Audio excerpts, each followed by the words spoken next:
Greetings and welcome to Quantum Guidelines.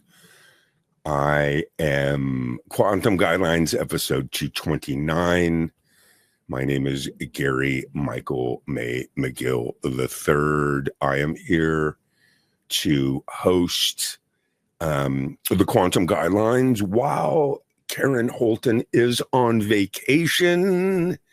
And what a vacation. She deserves it very well.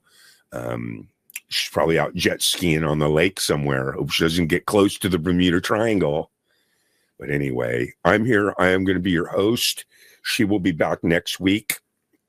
So with that being said, I want to bring up my first guest. His name is Ryan Patrick Burns. He began research in the Inya Basin and the mysterious Skinwalker Ranch years ago. But when his passion and answers could no longer be quenched, he left his corporate job in Salt Lake City and moved to the desolate and remote basin to investigate the ranch full time. Ryan now owns property called Space Wolf Research overlooking the ranch.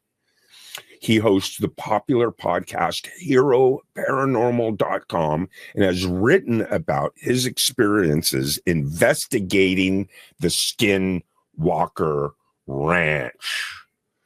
With that being said, everyone, welcome to the show, Ryan Burns. Ryan, how are you? Great to be here, Gary. I'm well.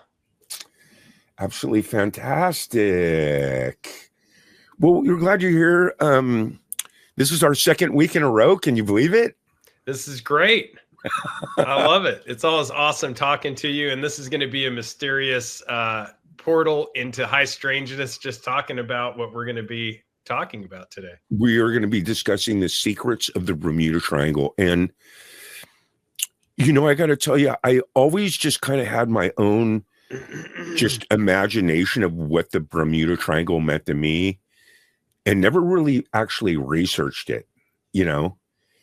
And when I think about the Bermuda Triangle, just as a child growing up and an adult and never really researching it, you know, you always just thought, you know, stuff just disappeared, you know? You didn't really understand that, the complexity of what was really going on in this square triangle circumference of body of water, you know, outside of the United States and up above Puerto Rico and Cuba. This Bermuda Triangle. What about you? What's your experiences with the Bermuda Triangle? This is a really interesting mystery, because it shares a lot of anomalies with other places. Every summer as a child, my parents would send me to Costa Rica, and oftentimes we would fly right through here. Wow, right really? through the Bermuda Triangle. And Wow. It's one of these enigmatic areas that has, well, the research has revealed that it has lines and areas within it, not just beauty, but a lot of mystery. And there's a lot of secrets to be unlocked there. People who have scientifically analyzed this have realized that the world is full of these spots, but these triangles are often how they're described, from UFO sightings to just high strangeness, missing persons, missing vehicles, missing planes, missing boats. And there's mathematics behind it that seems to at least somewhat help us unlock these secrets from a quantum level. And, you know, it's interesting you mentioned the infamous Skinwalker area up there in the Uinta Basin of Utah, because this research has also led to the discovery of what's known as the Utah Triangle, home of the infamous Space Wolf Research and the Skinwalker Ranch, which is known for its paranormal activity and supernatural hotspots within it. But a lot of the same mathematics is at play here. So I think it's going to be an interesting conversation. It's definitely going to be interesting because when you just, like you said, you know, you discovered this triangle area out there where you're doing some research at the Skinwalker Ranch. And then just the whole thing, like, not too long ago, we did the whole Great Pyramid thing, and how these pyramids are in South America everywhere. They're, this pyramid space of water. But what's trip about the Bermuda Triangle to me is when you think, the Bermuda Triangle, you might picture this weird little zone in a remote part of the Atlantic Ocean. But in reality, this is a geographical triangle that encompasses somewhere between 440,000 to 1,510,000 square miles of ocean. Crazy. It's huge. I think what got the most from me is when I started getting more and more into it, you start learning that we can talk about all the weird stuff. I think one thing that really gets me the most is that, ships and planes navigate using a magnetic north. Okay. But when they encounter the Bermuda Triangle or get near it or within that region, it pulls their compasses to a point towards true north instead, causing a lot of confusion. This is one of the scientific reasons behind the triangle's strangeness. Mm-hmm. So just that whole magnetic thing really blows my mind, There's a lot to the magnetism. And is it inner Earth expulsion of magnetism? Is it electromagnetic frequencies? Because devices malfunction, people have health or mental issues in these areas. And of course, the anomalies, the disappearance of not only people, but boats, planes. Yeah. The same is true in the Uinta Triangle, or what they're calling the Utah Triangle. In fact, as recently as last March, there was a 29-year-old Finnish tourist that went up into this area of the Uinta Basin, and he basically disappeared. He was picked up from the Salt Lake City airport in a taxi. They've spoken with the taxi driver. His cell phone pinged up near the area. And the captain of the police department, who I know very well, said, this is just one of those things. And it's very scary, because he was from Finland. He flew in from Helsinki. He very, very familiar with mountaineering and terrain and all those sorts of things. Yeah. But yeah, he just basically vaporized, disappeared. I'm not saying that it's anomalous, but it definitely is something that needs to be explored, because it's in this general area known as the Utah Triangle, where a lot of anomalies take place. It's baffling how this triangle is so important to all these mysteries. And another science-backed explanation for all this is the methane hydrate theory. Have you heard of that? Some scientists say that large bubbles of methane gas may be rising up through the seafloor below the Bermuda Triangle, leaving great big holes. And these holes or gaps are covered with soft, muddy sand, which is disturbed, and it just sucks you down like a vacuum. And that a lot of these methane gas that come up is when you look at all the hurricanes that just ravish this area and just start right in the Bermuda Triangle. All of them start here. So as you, through decades and decades of Hurricane Matilda and Hurricane this and Hurricane that, the Bermuda Triangle is where they all swirl and start and then get unleashed. What's your thoughts on that? This methane hydrate theory. I love the methane hydrate theory. Anytime you're unlocking secrets of the natural world, I'm about that. And especially when you can incorporate something like scientific analysis with this methane hydrate theory. I think it's intriguing that, literally the earth can just kind of open up and take things. And yes. And when you think about that triangle, is that have it in Utah? Does that have anything to do with where there's supposedly goes way underground for a long time? There could be some type of gases or methane that's coming up out of that or something. Who knows, right? Yeah, that enters into the geomathematics, and there seems to be an interconnectedness with something subterranean. So, I mean, that falls right into this discussion of the methane hydrate theory.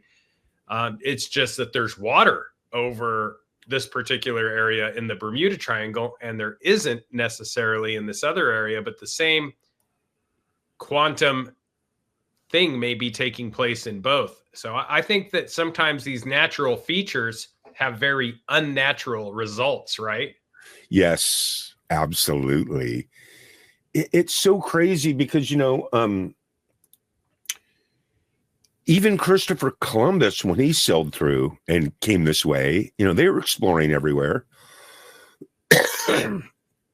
He detailed notes in his log, for several weeks that this area, stay away from that area because the water is extremely, extremely choppy. It's extremely violent.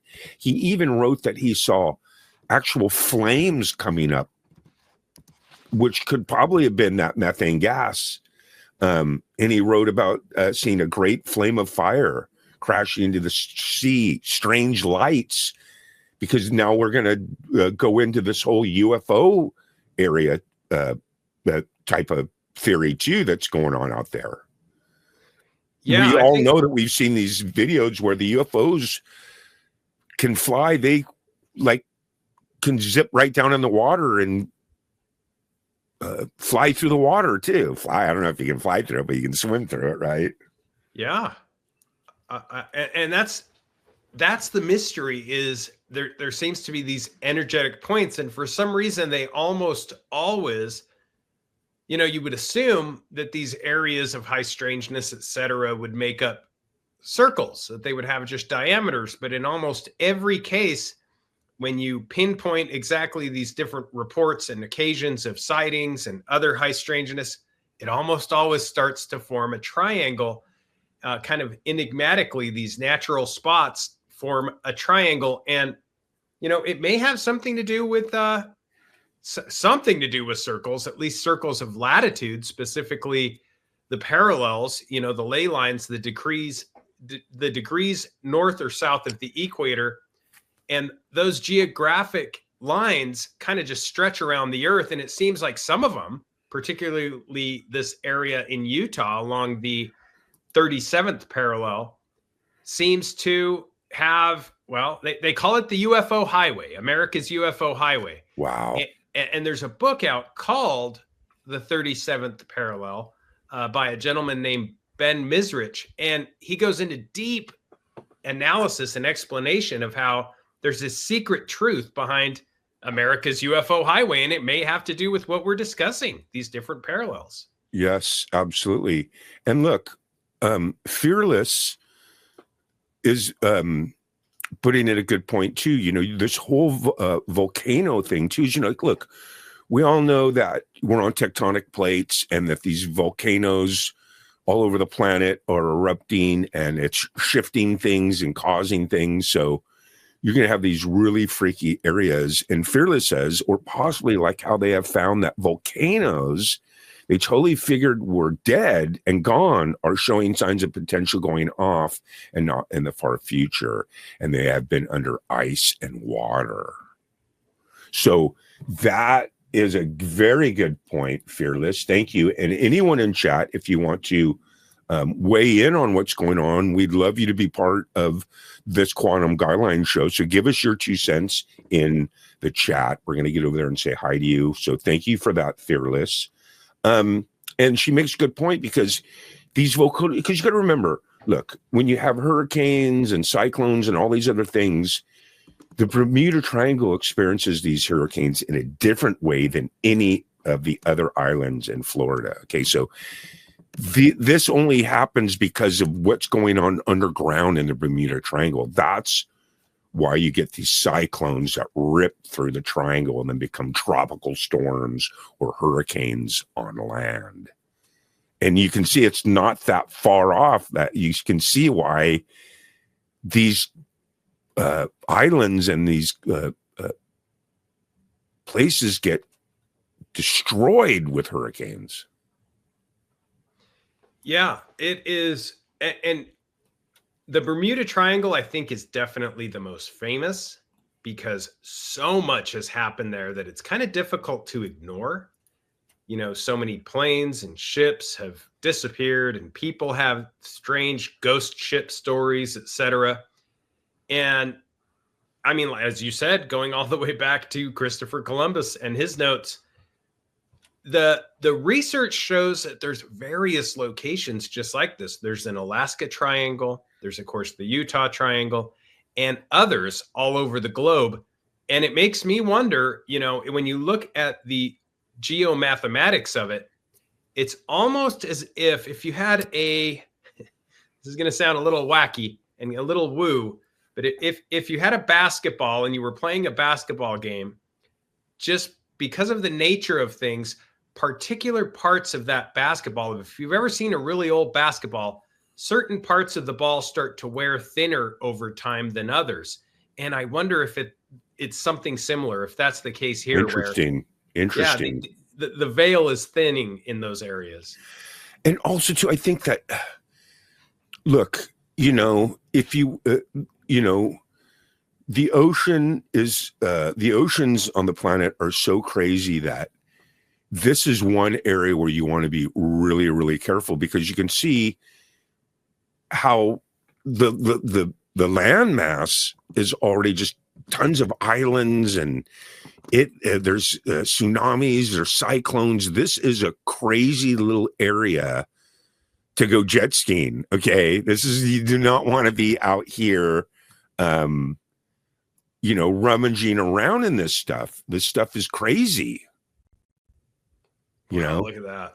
In the 1940s, loads of warplanes flew over the Atlantic alongside allies in Britain or the USA. A lot of them that flew over the Bermuda Triangle completely disappeared. You never heard from them again, because you just don't want to enter this area. There's magnetic force. There's possible volcanoes. There's this methane gas. It's choppy. It's rocky. There's tons of fog. You know, like I said, when I talked about earlier, when you think about the Bermuda Triangle, the Bermuda Triangle just disappeared. No, this is dangerous water. There's a lot of weird stuff going on here. Yeah. And it's one of these areas, kind of like, well, these others that where you have, it's an imaginary area. In other words, I mean, you can't physically see the triangle. It's also known as the Devil's Triangle. Yes.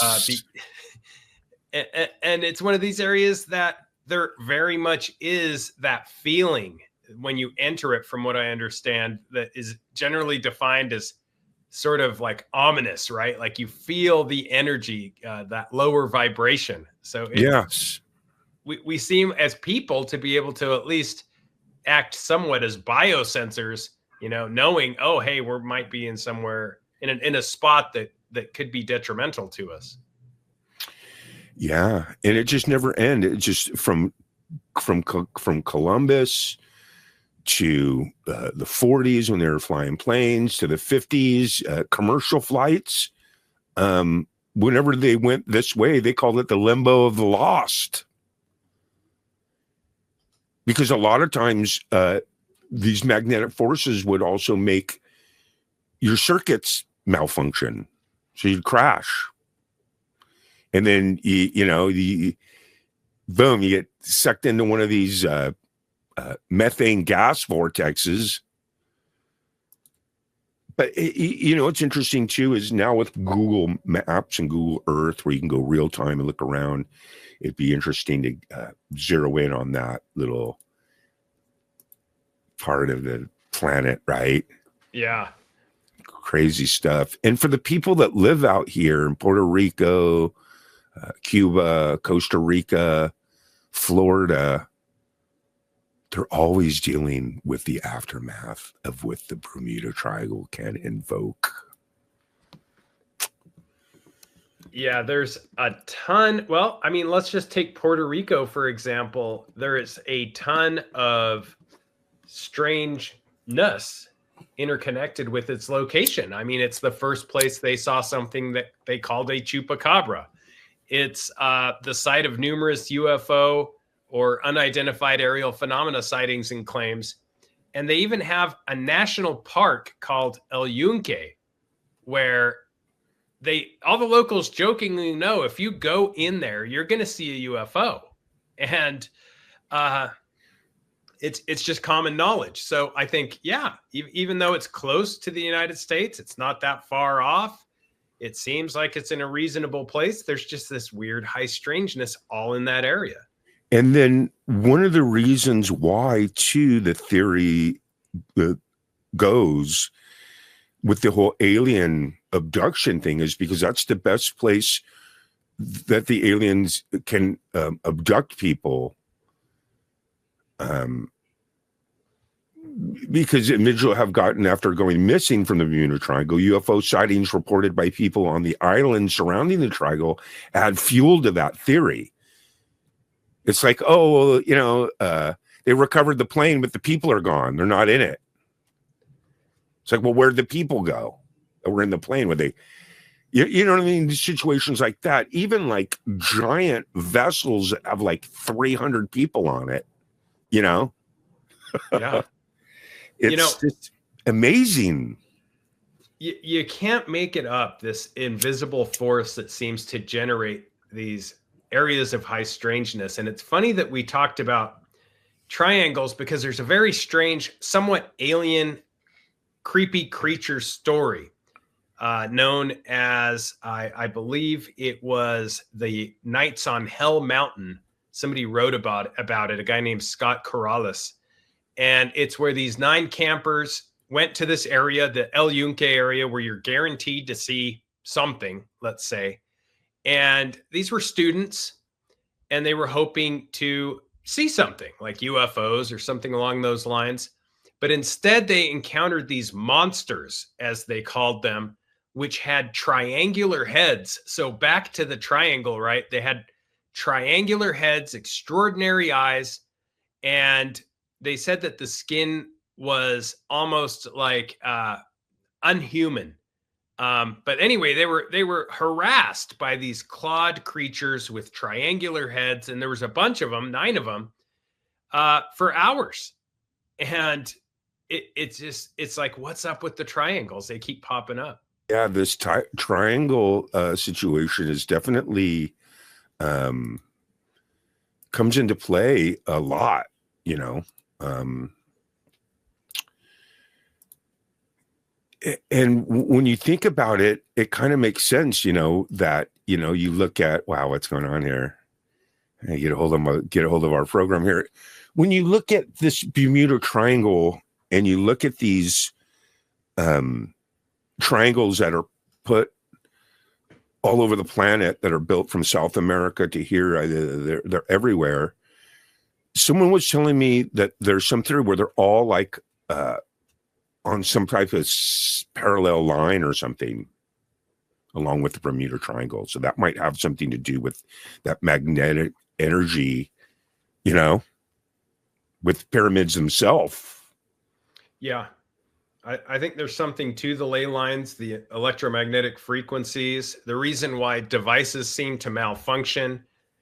You know, it's kind of like cell service. There's spots you just cannot get good cell service no matter what you do because of natural features. And the same seems to be true with these enigmatic places that seem shrouded in mystery because of natural, yet, I mean, natural geologic things that produce unnatural consequences.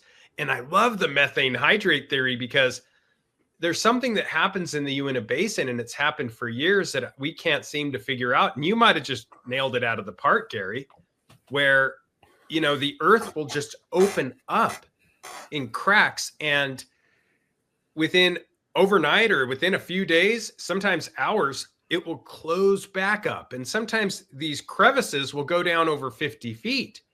Yeah. And so what's taking place? Is it this methane hydrate theory? Is it literally opening up and sucking in oxygen or letting stuff out? I don't know. Yeah. And what's really strange too is, when you look at this area, they don't even fly in this area pretty much anymore, only to get to these islands and stuff in Cuba and the Dominican Republic and all these islands in Jamaica. But a lot of them use a flat earth map when they fly. Because you'd say, oh, well, why wouldn't I just fly straight from Bermuda, just from Miami straight here? No, they fly down, they fly out of this area, but you have to actually fly into it to go to the Bahamas, which is crazy, and all these other little islands, It is crazy. And it makes you wonder what's going on underwater as well, because absolutely. We know what's happening on the surface. Something seems to be attracting or repelling metaphysical entities and high strangeness and creating space-time portals. But what's going down underneath? There seems to be something in the non-human intelligence and UAP punch bowl when it comes to these military projects that are classified, that when you start talking about USOs or underwater submersed vehicles, that top secret clearance goes way up. They don't want to talk about anything that's transmedium going into the water. That's when their hackles go up. They get really scared, and they just do not want that discussion. What I know for a fact is that some of the deepest parts of the ocean are some of the most highly classified and monitored the most by the governments of the world. And I think there might be a reason to that. Yeah. It's insane when you really think about it. Fearlessly says she likes how we mentioned about the fire in Christopher Columbus's notes. I mean, what if they were volcanoes? But you have to admit, this is Christopher Columbus. Okay. There's no internet. There's no nothing to fabricate or give him thought of this area. This is what he experienced. And his notes like, hey, man, don't cruise through there. It's kind of crazy in through there, So you already know right from the get-go that, stay out type trip, right? That's right. And it makes me think of, at least in the Uinta Basin of Utah, we've had a number of very unique people come out to the area, oftentimes very educated, connected with government, etc., that come out to engage in esoteric enlightenment, let's say, and basically kind of do their dirty work out in that area. And I think the same is true when it comes to the Bermuda Triangle. If you look at places like Epstein Island, that's just right off the coast of Puerto Rico, the U.S. Virgin Islands. Really? Yeah. Really? And so you got to wonder, is this an area where the energy is a bit off and more conducive to some of these esoteric practices? It seems to be. Wow. That's crazy. And then Fearlessly also says the fact that ocean currents have been changing direction too. Interesting. Yeah. And she mentioned something really interesting, this whole ocean under the earth. This is a big deal. Something that is really, pun intended, making waves, that there seems to be a whole other ocean and a whole other type of water And there's videos of this online where you see divers go down and they're going through the regular water, and then they get to this other water, and it's pretty fascinating. So Fearlessly, Wow. as usual, is right on the cutting edge of this. Yeah. And then Fearlessly also says that she remembers back in the 90s, it was everywhere. Everyone knew about the Bermuda Triangle. Nowadays, it's like not even really a thing anymore. You know? Exactly. And even though it was mainstream knowledge, they've been trying to slowly sweep it under the rug. They did a consensus study, I believe it was in 2021, and then they did another one in 2010, trying to show that there was absolutely no correlation with anything strange, that this was just totally normal area. Wow. And nobody had to worry.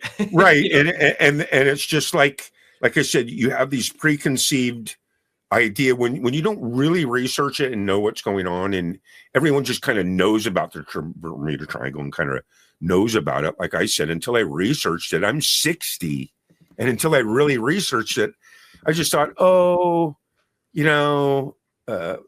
ships just went in there and disappeared, like went invisible and disappeared.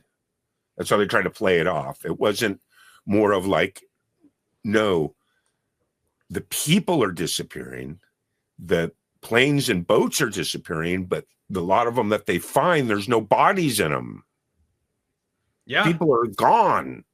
There's no people in these things, and this theory that this ocean below the ocean, I think, leads into some interconnectedness between, we seem like we're in a closed system, like we only have so much water, we only have so much of this, so much of that.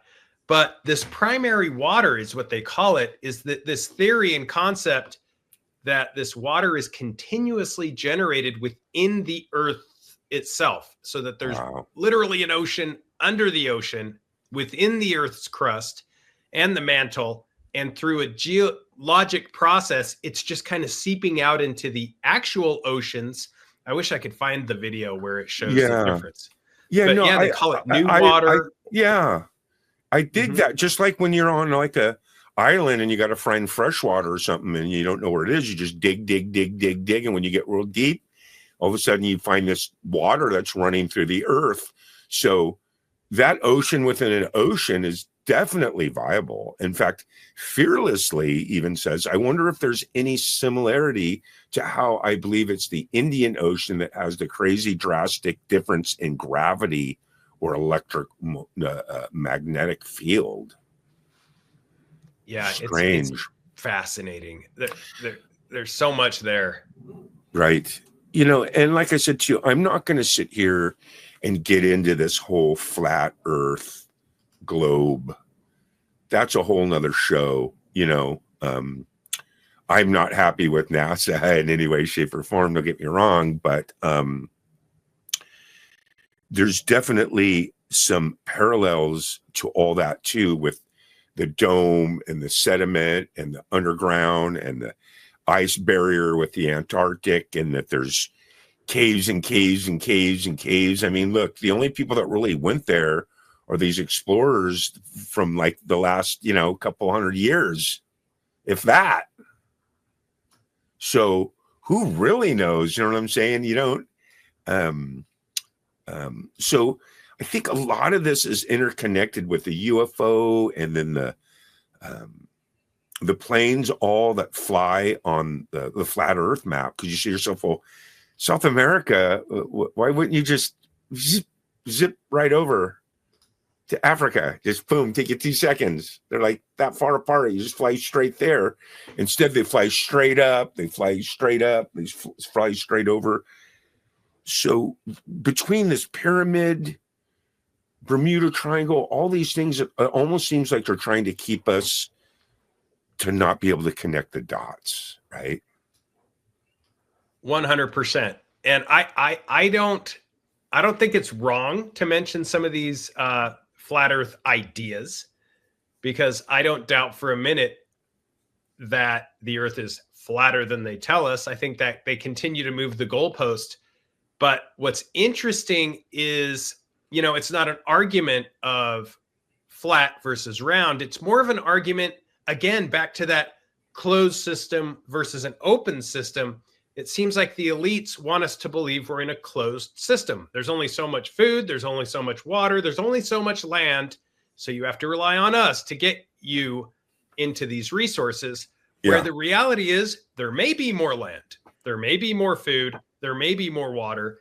And this primary water theory, when you look at the diagrams, they are very similar, Gary, to these ancient flat earth maps, even very ancient maps showing Sheol, like going into inner earth theories.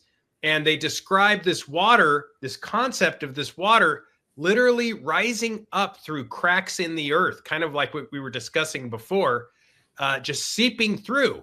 And the question is, where's it coming from? What? There's more, obviously. Right. In other words, there's a lot more going on under the water than what meets the eye. Yep. And that's why you got to keep things like the Bermuda Triangle on the lowdown, because a lot of crazy stuff. Look, Fearlessly says Google Maps blocks things and has very interesting glitches that make things unseeable. Oh, Fearlessly, this is such a great... Okay, I just talked to somebody today about this. So there is a program out there, and if you are at high levels of top secret clearance, there is an add-on Google feature that you can get. I've seen the images. I can't share them. I promise they exist. And they will show you things that our Google Maps won't show you. Our Google Earth won't show you. Wow. You can't purchase it. I tried. I said, come on, this has to be for sale for some price. And this individual who put me onto it said he tried to purchase it. You can't buy it. It's given. And it's kind of like an overlay.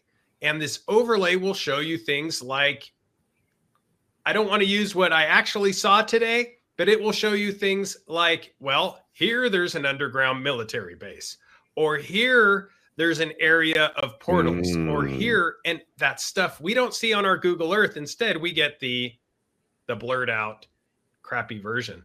But that's a great point about Google Maps. Absolutely. And that's the thing too. It's like, anytime that you really needed to study anything, you would have to go to books. And of course, all these books are now getting put on the internet, so you have access to them. But my point being that it seems like everything nowadays is history according to Google and Netflix, right? It's like, no, that's not history.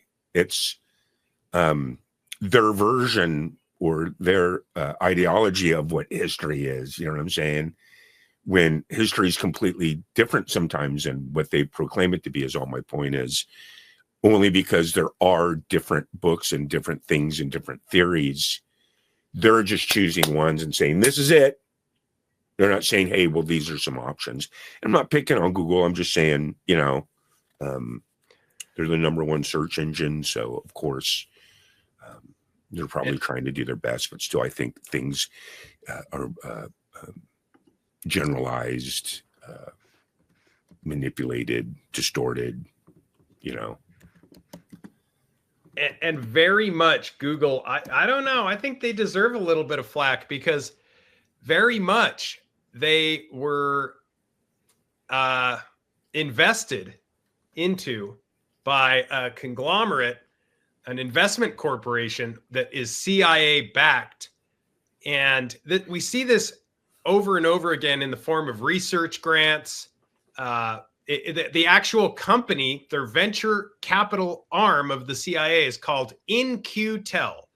And they can get away with investing in companies that they want the research and development off of.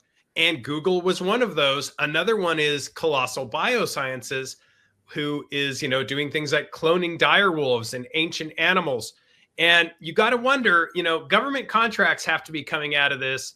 I know that they have personal connections, but you got to wonder when the CIA is investing in companies, what's their motivation, right? And and I think my point too was that they create the narrative that suits them. In other words, the craziest story I could ever tell you about something like that's a little off track, but in 2019, I think I ended up getting COVID, and at the time I didn't know it. It was early in 2019, and the flu, it knocked me out for a week or two. I went through a couple of bottles of NyQuil, and then you nurse yourself a little chicken noodle soup, the routine. That was in 2019, and I Googled how many people die from the flu every year for some reason. I don't know why I did, but I did. And it gave me an X amount of number, which was a lot. Okay. And then boom, sure enough, 2020 hit, COVID hit, and I had built up like some crazy antibodies. I mean, I had never felt, and because it's been 5 years now since I quit smoking, and I quit smoking too. Okay. It's been 5 years, man. Ever since then, I quit smoking 5 years ago. I've never felt better in my life. I built up those antibodies through COVID. I never got sick. I didn't have to wear a mask. I went shopping. I did everything. And still to this day, I've never gotten the flu again. But my point is, when COVID was going, I Googled how many people die from the flu, because you're saying all the people that died from COVID. I Googled how many people die from, and this is like in 2021, and they changed the number to like barely any. None. And it's like hundreds of thousands when I Google it in early 2019. And that always stayed with me. I'm like, that's bait and switch. How can I rely on what you're telling me if you're going to change that to make it look like all those came from something else, when a good percentage of that is just the normal numbers that come in every year from influenza? Yeah, no, they're so good at it too, Gary. That was one of the best examples, in my opinion, when I have conversations with people that are worried about the geopolitical fractures and World War III and all these things. And I get it, because they like to keep us scared. When I discuss with them, well, have you considered that maybe we have one world government? Maybe it's monolithic and maybe everybody's in on it, They hate that, because all of a sudden it really becomes us and them. Those in control and us that aren't. Yeah. And nobody likes to look at that. Nobody likes to pull out the pitchforks and the torches and raid the castle. Everybody wants to be told that, things are more complex. You just don't understand. There's varying factions. There's warring tribes. It's just the narrative that fits whatever they're trying to sell almost. Right. Yes. You know what I mean? That's just and like we talked about this. I mean, what is this, like maybe our fifth quantum guidelines together, somewhere around there? You know me by now, just like I know you. I know your temperament. I know where you're going. You know me. I try to go off just my own 60 years plus being on the planet, how I experience stuff and how it relates to me and what I've seen, not by something that someone else is, advocating. For example, another discrepancy I saw is, you watch these documentaries on Netflix and then you start to think to yourself, okay, what is what it is they create the narrative in the sense that it makes you wonder if I'm catching something on one of your documentaries that doesn't add up for me, what are you doing on the other documentaries? You're doing the same thing. For example, I'm not like advocating or standing up for David Koresh in any way, shape, or form, from Waco, Texas, that whole Waco compound, Branch Davidian thing, right? Well, they only have one documentary on it on Netflix, and it totally, like I said, I think that, some of the stuff he was doing isn't cool. I'm not standing up for him, but I'm just pointing out the discrepancy in facts, meaning that documentary on Netflix totally just plays it out like the FBI and the ATF are just 100%, good floating guys down off the mountain. They didn't do anything wrong. They followed all the protocol, this and that, everything. When you watch a documentary called The Rules of Engagement, they really give you what it's all about. Yeah. The one on Netflix isn't that. The one on Netflix is just like a infomercial to me. You know what I mean? So then when you go and you watch all these other ones, you watch all these other documentaries, you're like, what? You know what? No. And it goes on and on with all their documentaries. So, well, that was kind of a thing in that era. Getting back to like this global control, this monolithic government, and even local governments, small local governments like in Waco, Texas. When I was growing up in Utah, where back then I'm older, so back then it was like 90% Mormon or Latter-day Saint, LDS. And I remember back then they were frustrated right around the same time, frustrated with these, well, for lack of a better word, polygamous, great people, but they have their own beliefs, the fundamental LDS. They were very frustrated that they were doing the same thing as they were in Waco and other places like Ruby Ridge. And they were homeschooling their children. And they were so against, that was the real issue. They didn't care that they had multiple wives. They didn't care that they had multiple businesses. Right. They were frustrated that they were homeschooling their children. Right, because they're not in the training center. They're not in the training center. They're not in the training center. Of the system. Yeah. Same thing. And there were, like you said, there were multiple shootouts. The FBI, and I mean, way too much force going into these small towns and taking the kids away. And, it was horrible. And it's the same thing. They don't like people to do what people want to do privately, and they're not in the training center. Yeah, and it's not like they're giving false information. It's just that they're not giving you all the facts. Yeah. In the Waco thing, what had happened is they punched holes in the front with the tank and started putting gas in there. Oh yeah. And then 2 tanks went around the back and shot a couple. You see the sparks shooting into it, and that's supposedly what caught the place on fire. But on the Netflix one, they don't even mention that at all. They even say that they insinuate, because whenever you say, sources say, or, this and that, or whistleblower, it's always like a reason for them to get away with being able to say something without any proof. But getting back to what's interesting. Yeah.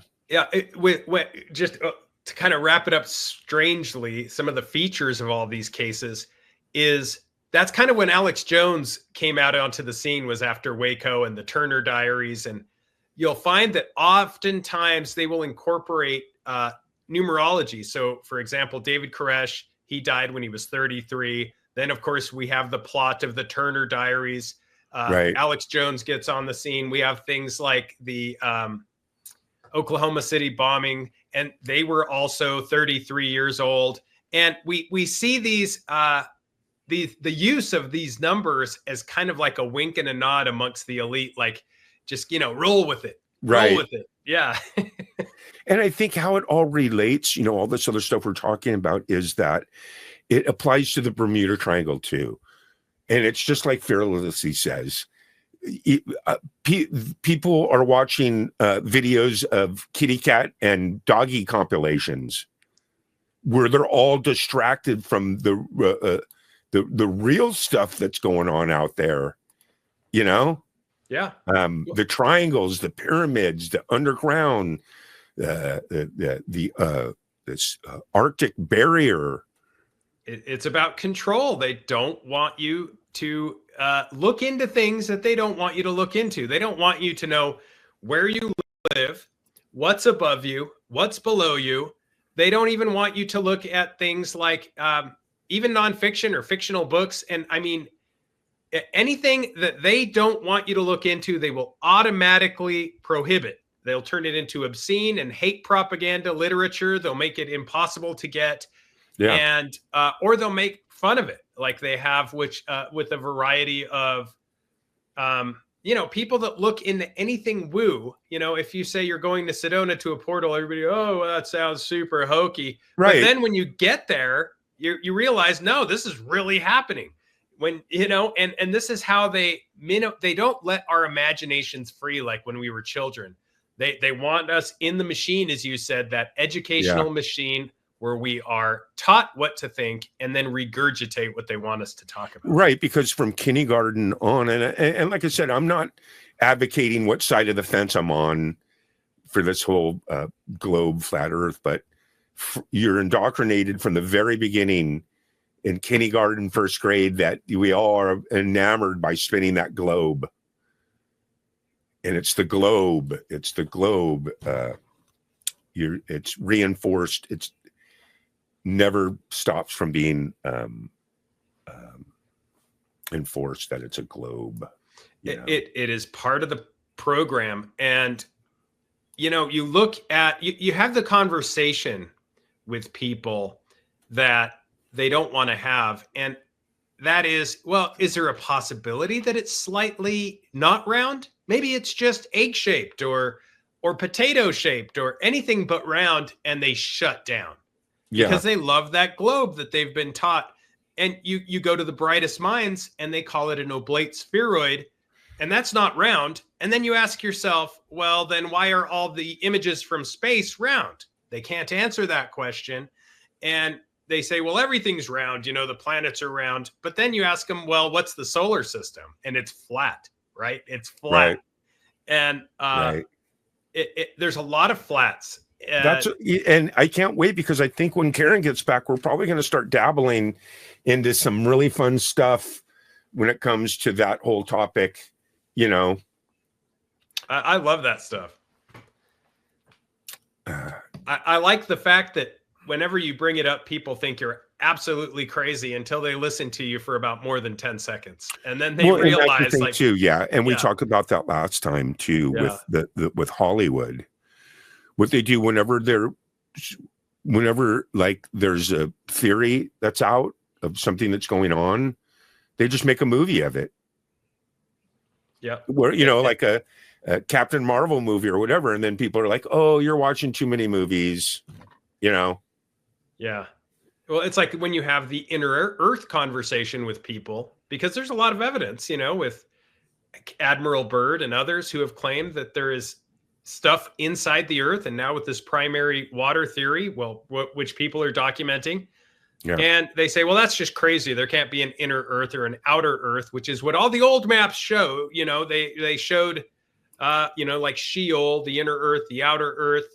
And even Mercator, the guy who made all the maps, claimed that there was a massive black rock at the North Pole, which is why all of our compasses point north, and that this was a huge, giant magnet, potentially a giant triangle, but it was described as the black rock, much like the multinational corporation that runs our planet now.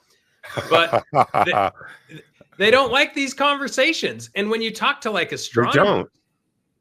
Yeah. And that's kind of what the Bermuda Triangle, it's kind of led us to, because we know it's a Bermuda Triangle and this and that, but look where the magnetic energy is taking us right now in this conversation. Mm-hmm. You know what I mean? Look where it's bringing fearlessly.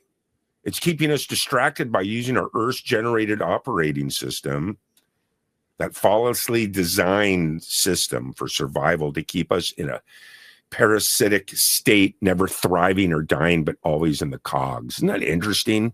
She's exactly right.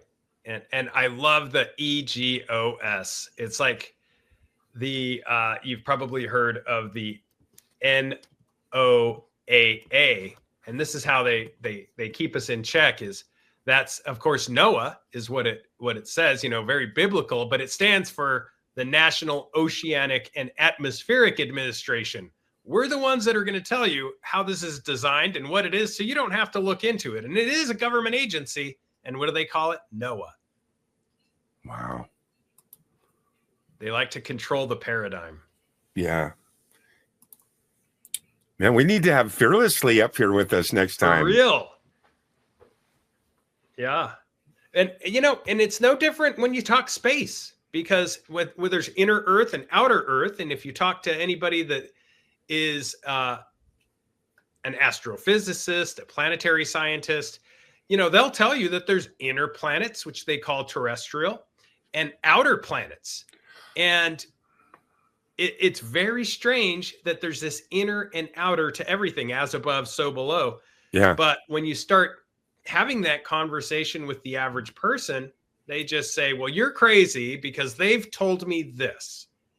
And they won't have the discussion. There's been a lot of people noticing malfunctions, if you want to call them that, in the natural landscape lately. We have the bears coming down out of Yellowstone, the wolves coming down out of Yellowstone. We have farmers noticing that their sunflowers, which typically track the sun and follow the sun, aren't doing it. They're facing the other direction. And It makes you wonder, like, what is going on? There seems to be major secrets that are being revealed in plain sight, stuff that you and I or anybody, Farmer Joe or the guy down the block, anybody can witness that is not normal, abnormal. You can't have animals leaving a national park for absolutely no reason other than they know something we don't. Oh, look, we got blocked.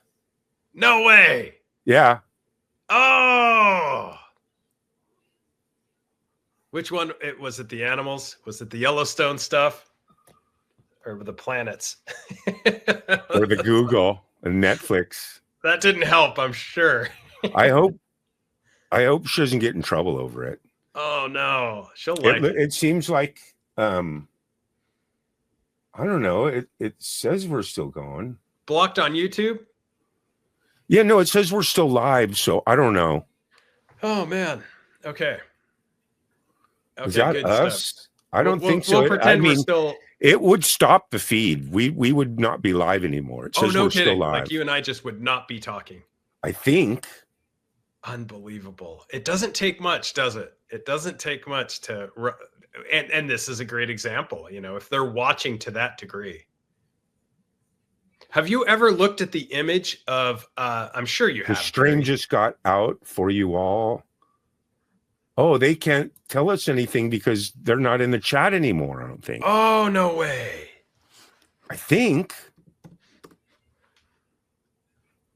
We didn't say anything too freaky, did we? I mean, I don't think so. I thought X and all those platforms were supposed to. All right, well, we're going to end this thing. Wow, crazy. We're going to find out. Stay backstage and we'll find out, okay? Okay, sounds good. Thank you for joining me for the Quantum Guide Show. Become the change that you wish to see in the world. Subscribe to my YouTube and other channels at Karen Holton TV.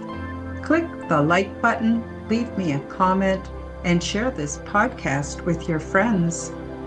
Read about my true life ET contact in my book called Transdimensional: Meet the New Neighbors, which is now available in Amazon bookstores worldwide. Check out my website at www.karenholtonhealthcoach.com to see my free resources and amazing products and services. All the links will be in the description below. As part of the Forbidden Knowledge Network, you will find the Quantum Guide Show with Karen Holton and also the Aliens and Angels podcast on all audio platforms. Until next time, keep up the good work.